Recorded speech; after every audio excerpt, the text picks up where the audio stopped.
Hey, it's me, the DBB, and we're back with another episode 4 of the podcast here. And I just want to start with a question for you guys. Do you ever feel like no matter how hard you try to be positive and find the silver linings and look for the best case scenario, you find yourself seeing all the worst case scenarios and finding all the negative outcomes and thinking negatively about certain things and just picking at it and just finding everything bad you possibly can? Hey, don't beat yourself up. It's not you, it's science. We are all wired this way. And so it's something called negativity bias. Essentially, it means that negative information tends to have a greater impact on your thoughts than positive things do. And so it's just human nature. It's funny because if you think about humans, right? We've been around a long time, whatever you believe or whatever. We're not going to jump into that, but humans have been around a long time. And back when we were cavemen or back when the Bible times or whatever version of life you believe, back then, everything was a threat. Your brain was wired to be on high alert at all times. Like there's a dinosaur, it can eat you. You hear something in the bushes, could be a tiger ready to pounce. You go to drink water out of the river. Hey, your friend drank out of that river yesterday and now they're dead. I mean, everything was a threat. And now that has translated in 2025. There's a lot of things out there that can still kill us, but we are actually more protected in a lot of ways. However, our nervous systems and our brains are passed down from generation to generation to generation to generation to still perceive a lot of things in life as a threat.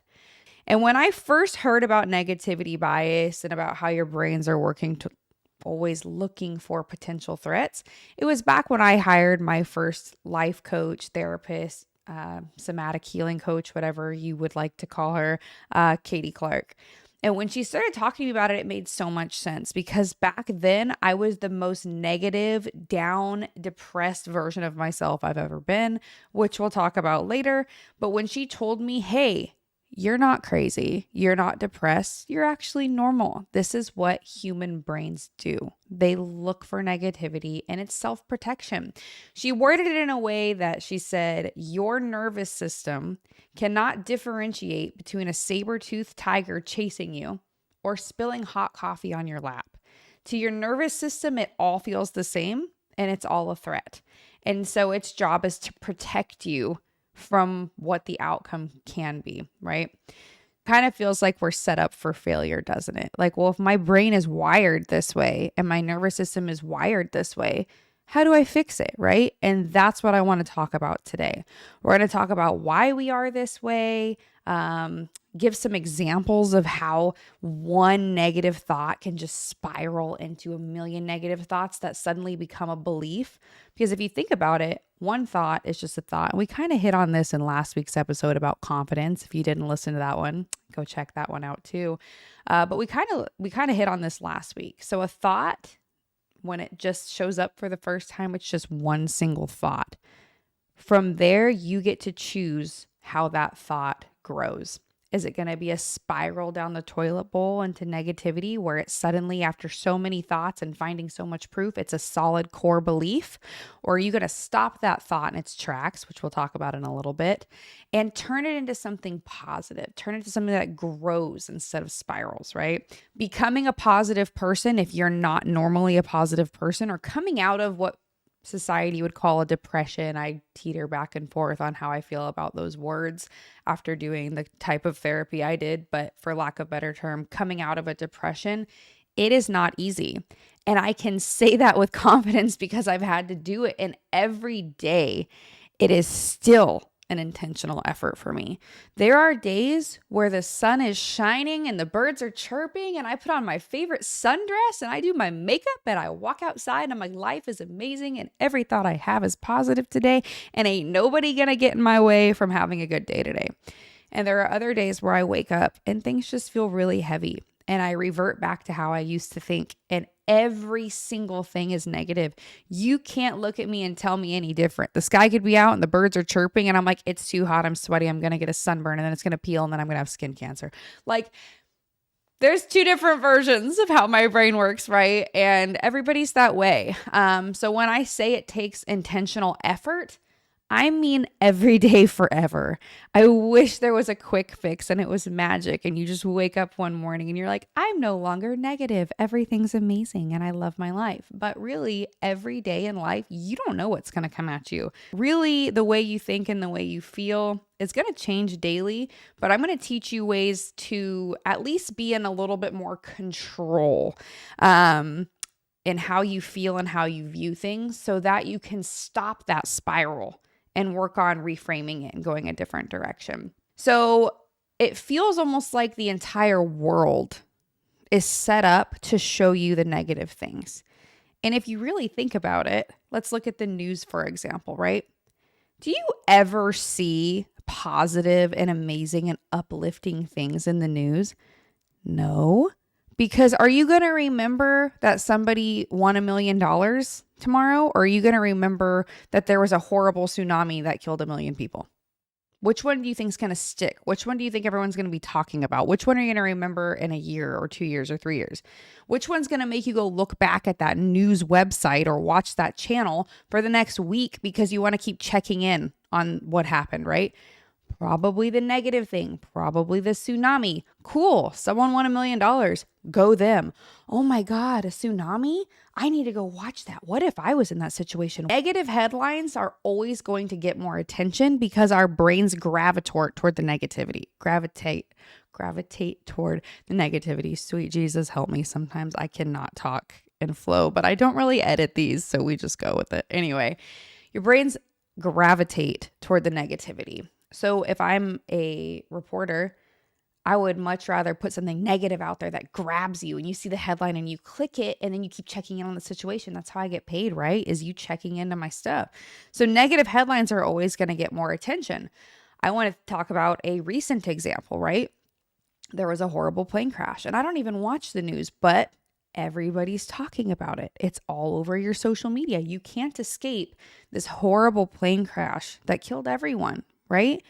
And then suddenly, did you all notice every single day since then, every news outlet is running with horrible things that happen on airplanes.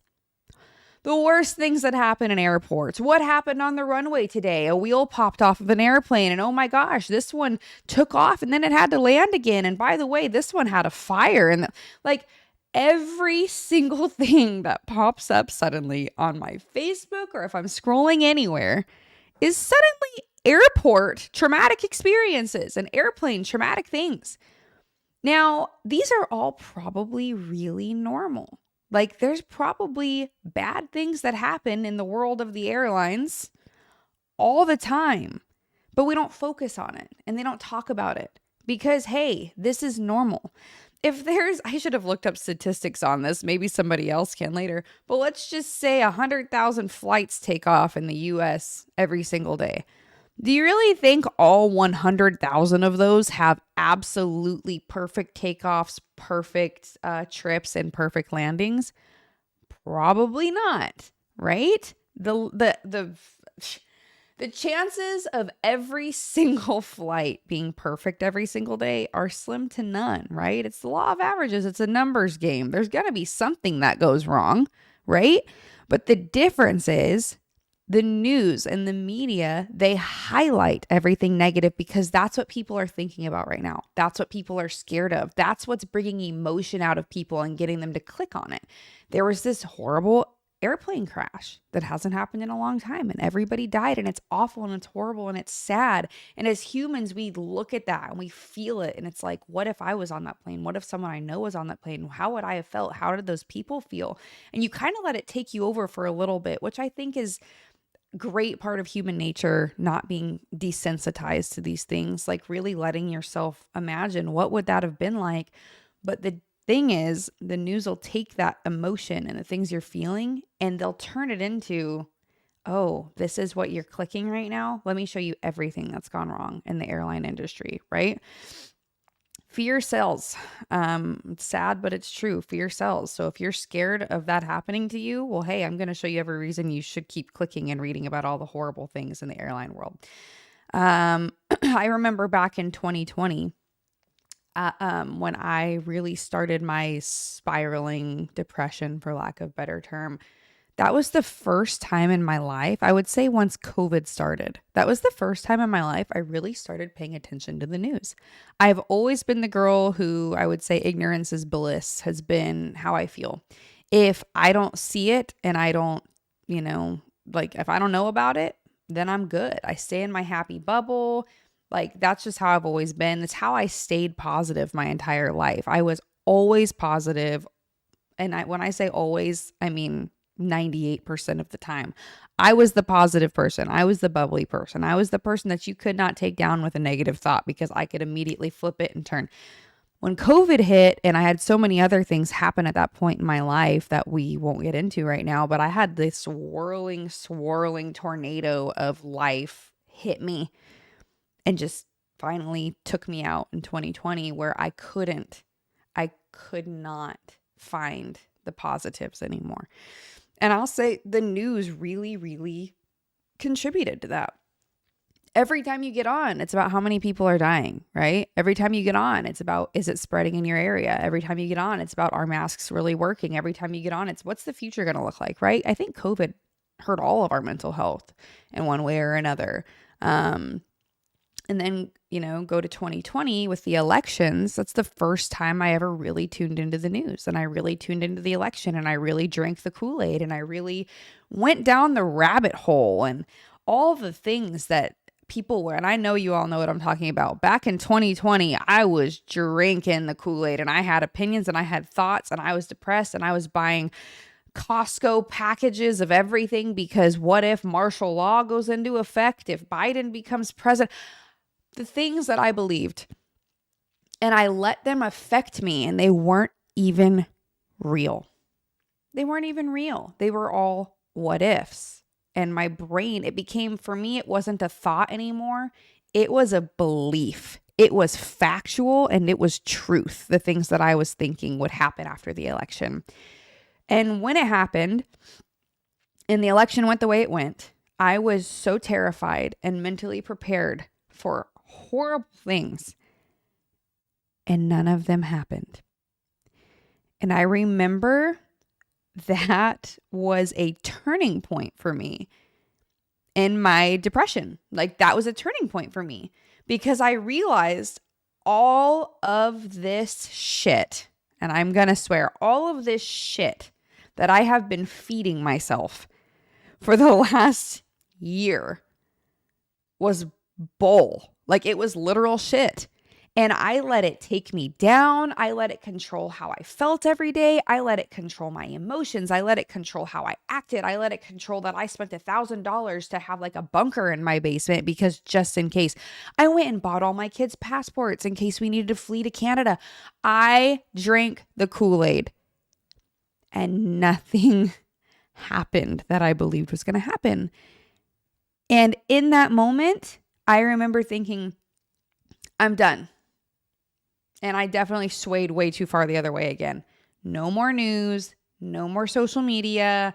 If my mother-in-law, who I always talk politics about, called me and wanted to talk, I would literally tell her, I can't talk about this anymore. I'm not the one anymore. I need to block it out. Please don't discuss the election with me. Please don't discuss politics with me. Please don't discuss world events with me. I'm going back to my bubble because for me, that was a much better place to be where I was more in control of how I thought and felt than the news and the media and what was going on in the world was. So just an example in my life of just believing everything I saw in the news and letting it bring me down. And then as soon as I stopped tuning into it, I started feeling so much better. But let's talk about school. In school, what do? They focus on your worst subjects and how bad you are at them. And they want to make you better there. And I have a very strong opinion on this, but I'm going to try and keep it based off of the negativity and your brain being wired toward that today. But I think about myself and I think about one of my children, and math was always a topic. I actually excelled in math. I was gifted and talented math in 4th grade and 5th grade. I loved math. It made me happy. I also loved English and art. I was pretty well-rounded. And then in like 8th grade, I started kind of struggling in math. And suddenly I started thinking I'm stupid and I don't understand. And why are letters now where numbers should be? And this doesn't make sense. And my brain just started spiraling out in 8th grade about I don't like math. I don't want to do math. I, in fact, think I suck at math. And I just got really combative with my teachers. I don't want to do this. This is stupid. I'm never going to use it in my life. And suddenly a topic that I always loved became one I hated. Something I was always good at became something I was no longer good at. I look at one of my kids, and she was tested for gifted and talented a few years ago, like 2nd or 3rd grade.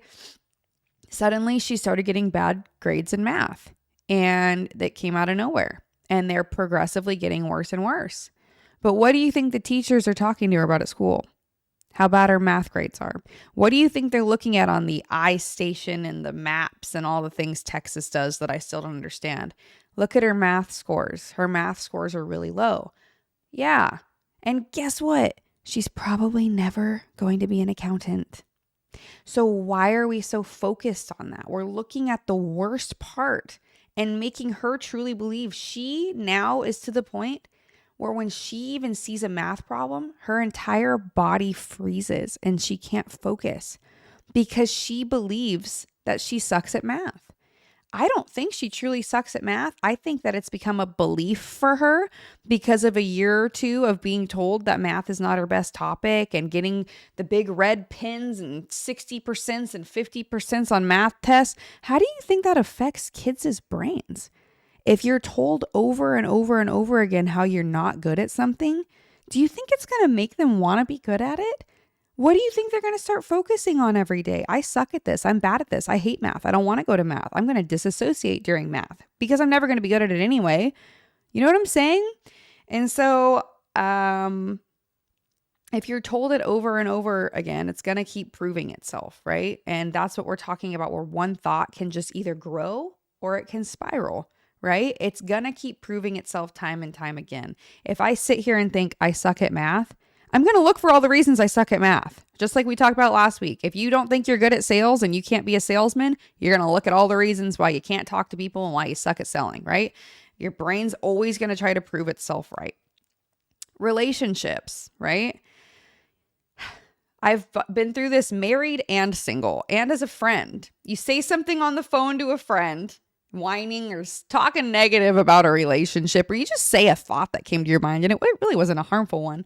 All of a sudden, your entire TikTok is about how the man doesn't love you and how he's probably out doing this and how you don't need him. And it's just like, or like what kind of friend you are and how a real friend would be like this and la, la, la, la.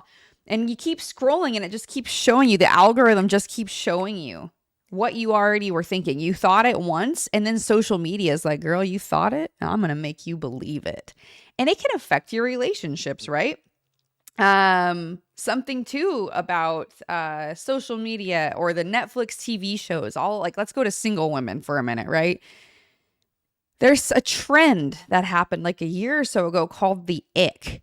You all know what I'm talking about. It is like something where it's like a TikTok video and it's like it's the guy and he's floating on a life jacket in the middle of the ocean and they put the camera underneath and his legs are kicking and they're like, I have the ick and I think I have to get a divorce now. Like, it's funny, but it's become a thing where I could be talking to my single friends or I could be thinking about myself or whatever. And you could find Prince Charming and he could take you to dinner and he checks all your boxes. It's like, this guy is awesome. And then he's chewing his food and his left eye twitches really fast once, or he does something like this. And it's like, oh my God, his left eye twitched. That was weird. I have the ick. And then suddenly your brain starts spiraling. You know what? He had food in his teeth earlier too, and his leg was shaking under the table. And there's a piece of hair on his head that looks like it's out of place. And I wonder if it's like that all the time. And also, I think his bottom right fang is a little bit crooked. And honestly, I don't think I like this guy. I don't think I'm going to see him again. And it all started with one ick, right? And that's just how your brain works. It sees one thing, and now suddenly we are proving to ourselves that this man is not the man. It could be your husband, right? He says one thing and suddenly it makes you think about all the other things he said. And now you're mad at him because that one comment, you're looking for all the proof why it's true or why the way you feel should be justified. Which is going to lead me into something else I mentioned last week. And then we're going to get into fixing and rewiring. Okay. We're giving all these examples and talking about negativity bias. And then we're going to talk about how to fix it. So something I talked about last week is your brain is always looking for the ways it can prove itself right. So if again, we'll go back to math. I suck at math. I'm going to look for all the reasons I'm bad at math. Your boyfriend went to bed and he didn't say he loved you or he didn't say goodnight and he went and fell asleep early. He must not love you anymore. And you're going to find all the reasons why he doesn't love you. You're a bad mom, right? You're a really bad mom. It's because your kid came home or you forgot to pack their lunch this morning. So you're a bad mom. Suddenly you're going to look at all the other reasons why you're a bad mom and it's just going to spiral, right? I'm sick. I must have cancer. And then you spiral and you're like, oh yeah, I had a headache yesterday and I had a stomachache the day before. And you know what? I think my vision was a little blurred. And then you get on Google and Google's like, yeah, girl, you have cancer. You're going to die. Do you see what I'm saying? You got to be in control because the spiral happens quick. So let's talk about how we fix it. Step 1, you have to be aware. Self-awareness is not something that comes easy to a lot of people. In fact, I truly believe, coming from the car sales world and the GMC vehicles, we have something called Super Cruise. And that's where the car, you push a button, the car drives itself, right? You can just lean back as long as the camera is watching your face and you're not sleeping or talking to someone like this too long. It's going to get you where you need to go, right? I feel like humans are on Super Cruise way more than they're on self-drive mode, or I guess driving normally mode. I think humans are just kind of asleep at the wheel and letting the car do the driving, and your brain is the car, right? And so self-awareness is step 1. You could be listening or watching this and thinking, I don't think I'm negative. I don't think I think too negative all the time. I think I'm very positive, actually. But if you go ask a few of your friends, hey, do you think I'm kind of negative? You might get a different answer. Or if you really start thinking about it, maybe you're a little negative. You may not realize you're thinking negatively because it's how you've always been. So some people, maybe you had a hard childhood and it started really young and your self-protection mode is constant negativity, always looking for the worst case scenario, always looking for reasons why something could hurt you. So it's better you just avoid it. You know what I'm saying? But you have to become awake and not be asleep at the wheel anymore to really start working on this. So becoming self-aware is step 1. Step 2, you have to catch it and pause it before it grows. So something, my oldest daughter, she has had, I guess what we would call anxiety almost her whole life. And it's been really hard as a mom to deal with that, which could probably be a topic for a different episode. But as a mom, seeing your kids struggle with things where your brain, you just can't control it and it just goes into all the horrible things like we're talking about today, seeing that as a mom and not knowing how to fix it is something that's really, really hard. And so growing up, or I guess growing up as a mom, as my kid's been growing up and seeing all this with her, I've tried to get creative in ways that I can help. And with kids, I love the Inside Out 2 movie where it names all the big emotions like anxiety and stuff like that. I think it's so awesome how they make it kid friendly and how they can name those big emotions when kids don't really know what they are. But this movie wasn't out back when my oldest was probably 5 or 6, which is so sad. Man, she was probably like 7 dealing with this. It was during COVID. And I remember her poor little brain, like it just was anxious all day, every day. It was starting to give her like actual physical symptoms because it was so bad mentally. And I remember something we talked about one night. She had a hard time going to sleep. She'd get stomach aches, which is a common symptom in children for anxiety. She'd have stomach aches every night before bed. And I'd just go in there and lay with her and try to talk about how we could help it. She'd talk about all the things she's scared of and just big thoughts and feelings for that tiny little body. And I remember one thing we talked about was having the example, and she still remembers it to this day, which I think is so cute. But I would tell her, hey, when you feel that negative thought coming in, imagine that it's a tennis ball, right? And you can feel it coming and all of a sudden you have this negative thought and it's starting to build. I'm like, I want you to think of yourself as a tennis player. And when that ball's coming at you and it's negative and you can feel it's going to be a big one, I want you to just smack it out of your brain. I'm like, I want you to just smack that tennis ball out of there. I'm like, do not even give it a chance to land. Don't let it bounce. Just hit it out of there. And she loved that example. And she still thinks of it to this day. And so as adults, I also want you to think of it that way. When you feel these negative things coming at you, I want you to get your tennis racket ready and just whack them out, right? Because being self-aware is one thing, but you got to catch them before they grow. You got to hit them out of here before they have a chance to get a point on you. So examples, let's talk about a random example. Let's just like of how it can grow and how you got to catch it. So let's just say, and if you're a mom, you've been through this. We're on the mom journey here. We did single ladies a minute ago. Let's go moms. As a mom, one of our worst things that can happen is you're in a place like Target and you just got to get in, get out. You got something you got to do for yourself. And suddenly your 2-year-old or your toddler just decides they're done. And they throw themselves on the floor and they scream and they writhe around and there's nothing you can do. Bribery is not an option. Gentle parenting is not an option. Spanking, gonna make it worse. What are we gonna do? And so in that moment, your body goes into fight or flight. You're like, what do I do? Oh my God. And so you just pick them up, writhing around like a scene from The Exorcist. And you have to drag them out publicly while everybody's watching and judging and thinking or empathizing and sympathizing, whatever. And you're dragging this little monster out to the car. You're near tears. What's your brain do after this, right? First of all, the first negative thought enters. And it's, I'm a bad mom. And then the second thought enters. Other people's kids don't act this way.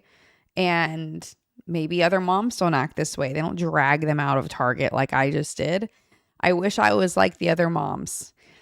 You can see, and I know you can relate to this thought, how getting your kid out of Target in that moment, fight or flight kicks in, anxiety kicks in. You just want to get out of there. You don't want anyone to look at you. You don't want to be judged. You just want to leave. You just want to go somewhere safe, right? It's just get out, run, do what you can. That's what your brain's telling you. Because again, is it a saber-toothed tiger or is it a child laying on the ground screaming bloody murder, right?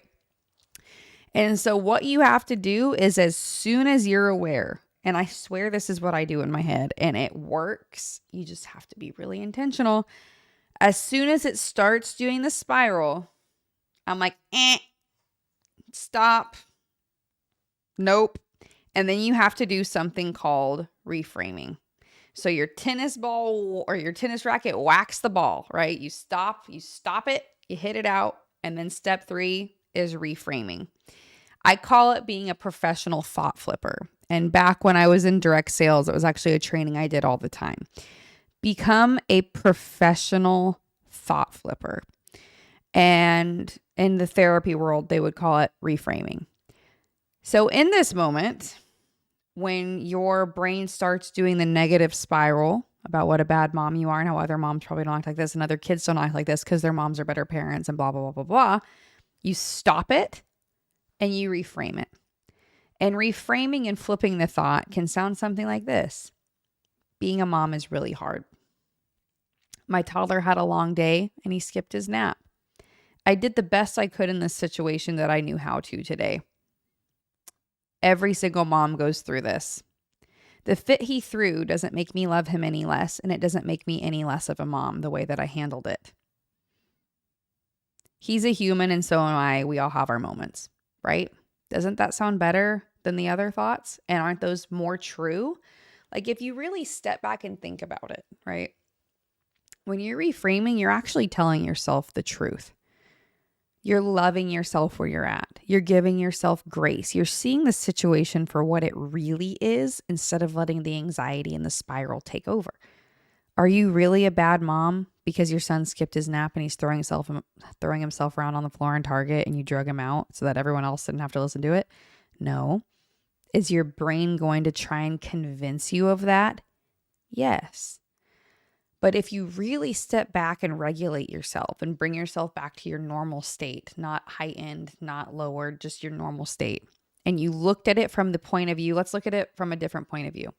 If I'm not that mom, but I am a mom and I'm in Target and I see that happening, my heart goes, ugh, I've been there, poor thing. That's rough. I'm not thinking, oh my God, her kid is awful. What a horrible child and what a horrible mom. Sometimes people who don't have kids think things like that. And sometimes the moms who are like, I'm the best ever and my kid would never. It's not true. And they might look at you that way, but it doesn't matter at the end of the day. But I would look at yourself in that moment from somebody who loves you. What's the truth here? The truth here is you're a mom who is doing the best she can with the card she was dealt that day. And the card you were dealt that day is the baby wouldn't go down for a nap. He got overly tired and overly stimulated at Target because after all, he is just a tiny human trying to figure out how to survive in a very overstimulating and wild world. And you dragging him out of Target wasn't wrong. You did what you felt was right in that moment. Give yourself grace, love yourself through it, love your toddler through it, and recognize you're a human who did the best you could in the moment. And so is he. He doesn't know. Toddlers can't say, hello, Mom. I didn't take my nap today, and I'm feeling very tired. I think if I stay here any longer, I might snap. Can you please take me home for a nap? No, but what they can do is throw themselves on the ground and show you they're tired because they're little, they don't know how to communicate, right? So don't judge your kid and don't judge yourself. What else? So step 3, reframe. Always remember too, in these moments, I'll talk about motherhood again for a moment. What we just talked about, the reframing and the thought flipping, is also how you self-regulate, right? Like bringing yourself to that normal state. If your toddler's in the back crying still, maybe stand outside the car, take some breaths, say these thoughts. It's like on airplanes, we're back to airplanes again.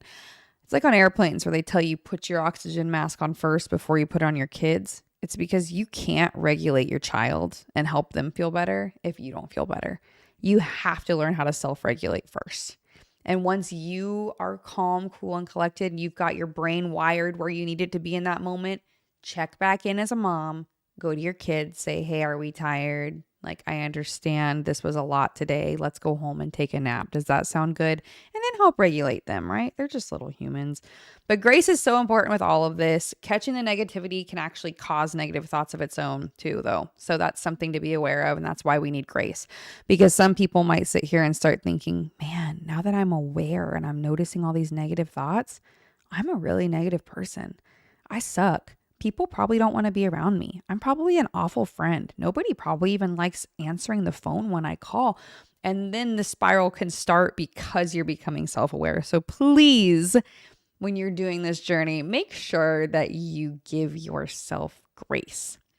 Self-awareness comes with its own set of emotions too that you're going to have to work through as you realize things about yourself that you've never really thought of or never really noticed. I can tell you for 3 years now, I've been on this journey of self-awareness, and it can be painful sometimes. Growing is hard, growing hurts, but staying the same is worse. So if you truly want to change, you have to know that there's going to be some hard things that come along with this and emotions that come up and triggers that come up, and you're going to have to learn how to work through them and love yourself through it. What else? Last few things, some things to help you. So you got the 3 steps of rewiring your brain, right? Some things that can help support you on this journey of becoming a more positive person and not focusing on the negative. One thing I learned again from Katie Clark, I'll talk about her all the time, and one day she will be on here with me. We've already talked about it and I can't wait. It's going to be so good. Anyway, something we talked about on there is a glimmers folder. We call it the glimmers folder, and I put the little sparkle emoji on mine. Things that make you happy, things that are positive in your life. A lot of the time, like we talked about earlier, the world is such a negative place and there's so much bad stuff happening all the time. Sometimes you just need to have a little place, a little folder, a little happy area in your house, whatever it is, where you can just go and find the positives, right? So like if you know you're having a negative day, maybe you open your glimmers folder and you start looking at baby pictures of your kid. Or you go out in the sunshine and you just let the sun hit your face for a little bit. Or you go pet your dog or play fetch with your dog. One of my favorite things to do when I need to bring myself up from being negative, and I actually listened to a podcast about this the other day about how music can actually change your brain and like change your feelings and emotions. And I've always said I'm someone that music affects really deeply. And then I listened to the science behind it. I was like, that makes so much sense.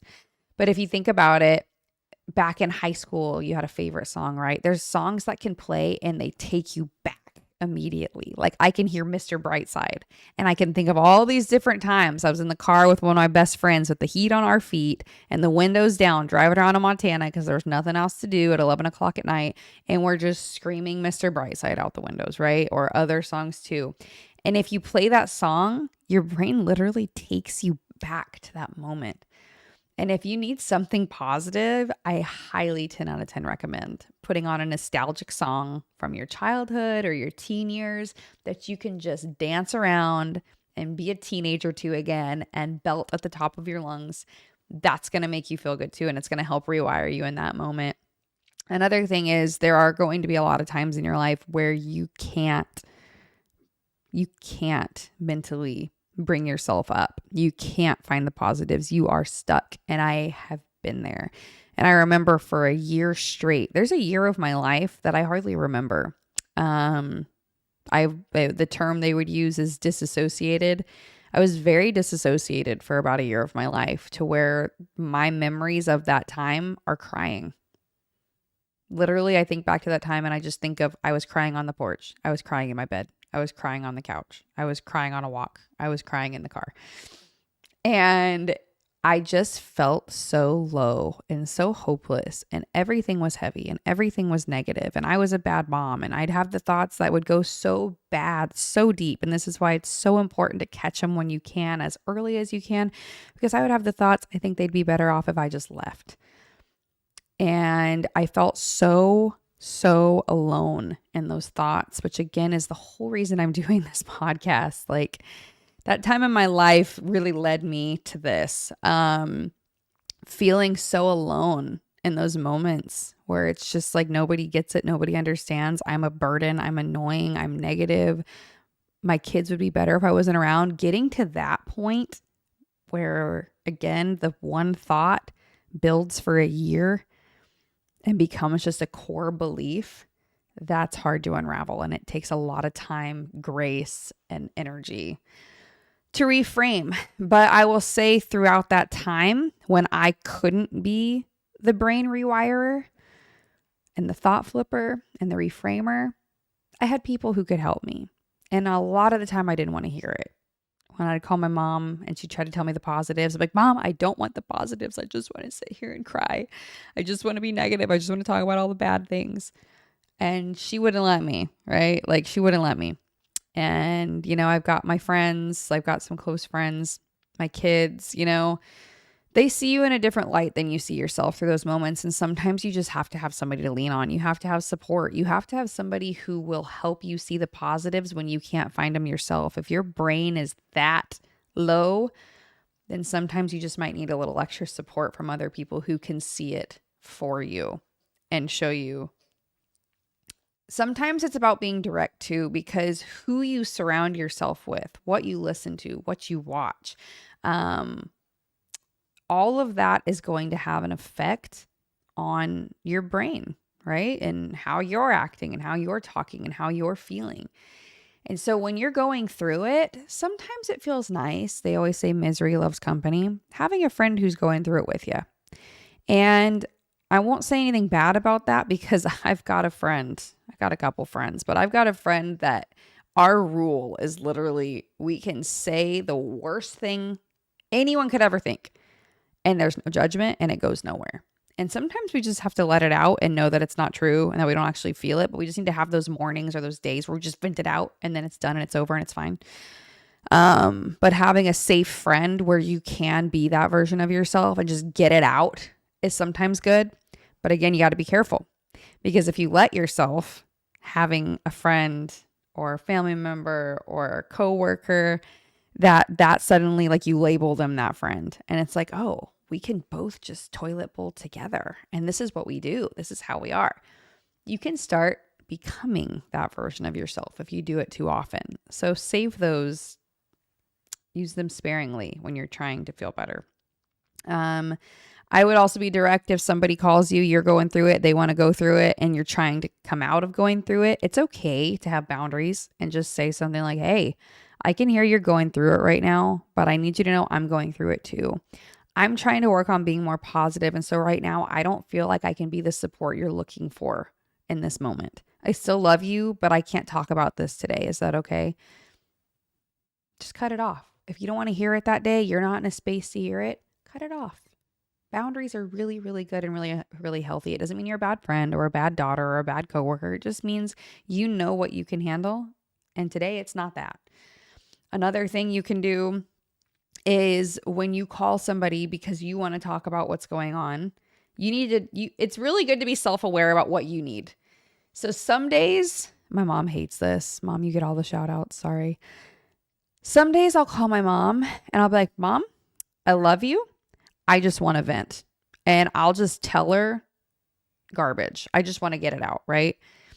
And I'll be like, don't give me advice. Don't show me the positives. I just want to vent. And I know you're my mom and you're going to love me anyway. She's like, okay, we have this rule now. And other days I'll call her and be like, I need you to be my mom. I need you to give me advice. I need you to give me some love. Like communicating why you're calling and like what you want to talk about, I think is really good too. I need advice only. I just need you to show me some positives. I want your perspective. I don't want anything from you. Please just listen. Good. And sometimes just know it's better occasionally for you to just be by yourself and self-regulate and give yourself what you need, which is another thing we talked about last week too. Knowing that you're able to work through this on your own, you don't need to call somebody is also a really good feeling when you get to that point. Like you've graduated needing a huge support system to get through your daily inconveniences. There were days back. I mean, I still have these days. Again, I'm not perfect and I have my days 100%. You can talk to anyone close to me and I'll have my days where I can't stop the spiral and it just goes. But you can't let it for days. Like have your moment, your 5-minute pity party, smack it out of there, get back on track, right? None of us are ever going to be perfect, but there were days when I was really going through it where I had to call every inconvenience. Witten pooped his pants again. I can't do this. Beckham didn't take a nap. I can't do this. The dinner got burned in the oven. I can't do this. Like it was just everything was the world was ending. And now I can get to the point, I'll still call if I'm bored. Somebody might hear what's going on in my day. I am kind of an over explainer. But for the most part now I can kind of get through, like you'll realize you graduate to where you can self-regulate and you realize you don't have to tell everybody all these minor inconveniences in your day because they're not that big anymore. And that's what you should notice is they're not that big anymore.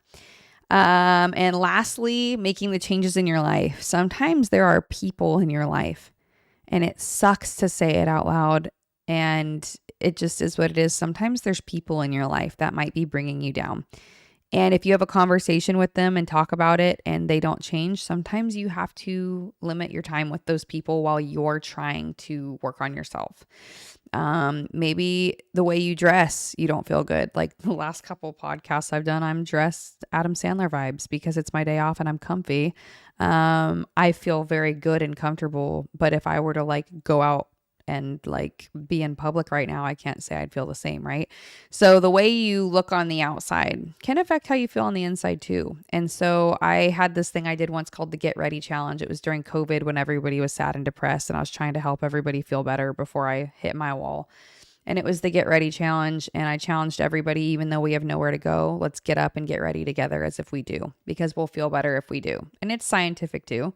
If you do your hair, you do your makeup, you put on your favorite outfit, you're going to feel better than if you woke up in your PJs, didn't shower, didn't do your hair or makeup, and just sat around all day, right? So on bad days, sometimes on my worst days, I just put on my favorite clothes, do my hair and makeup. And sometimes today is a great day. I am very happy today. I'm in great spirits. The sun is out, but I want to be in my sweats in this oversized hoodie with no bra on. And that brings me up the ladder too. Cleanliness. Sometimes your space, your house, if it's disgusting and dirty and cluttered and looking at it feels overwhelming, I promise if you clean it up a little bit, it's going to be overwhelming, especially if you're really going through it. And you're in the shits and you look around and like the dishes feel like a saber-toothed tiger to you. making yourself do these little things, like put on your favorite song from high school again and go do the dishes, then at least you'll feel a little better while you do them. But these little things about your space can make you feel different. When I walk into this room, my friend Sarah did such a good job, didn't she? It's so beautiful and you can only see a chunk of it. But when I walk in here, I'm immediately happy. I immediately feel awesome. When I walk into my closet, I don't feel that great. It's a disaster. So, just something to think about. Cleanliness, maybe being organized, making your space feel good if you're in it all the time. How you speak. Maybe you're somebody like me who never cusses, then you get divorced and suddenly you have a potty mouth. How do you feel about cussing?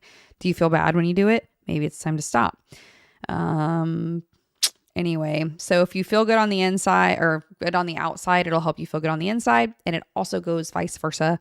So what you're putting inside is going to help you feel good on the outside too, right? So if you're feeling sluggish and tired and crabby all the time, maybe you need to drink more water. Maybe you need probiotics. Focus on your gut health because that has a huge tie into your mental health. Like 80 to 90% of your,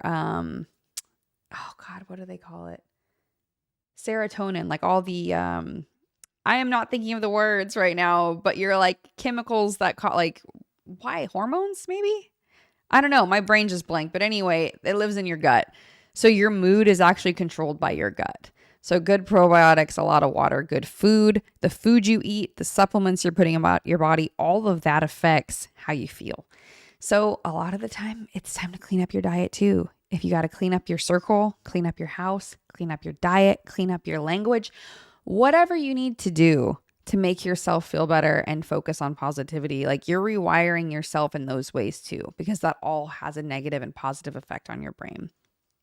So in closing, here we go. Don't let your feelings control your actions. Okay. Do not let how you feel in the moment cause how you act, control how you act. Pause, regulate, and then act. And positivity doesn't always feel like a choice. Like I said, believe me, I know it doesn't feel like you have a choice to be positive every day, but it is something you can choose to focus on and rewire. What you're looking for, you will always find. And that's what I'll leave you with. So I hope this week and moving forward, you look for positivity so that you can start finding it and rewiring your brain to be more positive and glimmery and shiny and sparkly and not focus so much on the negatives. So with that being said, thanks for listening. I can't wait to see where this goes. Bye.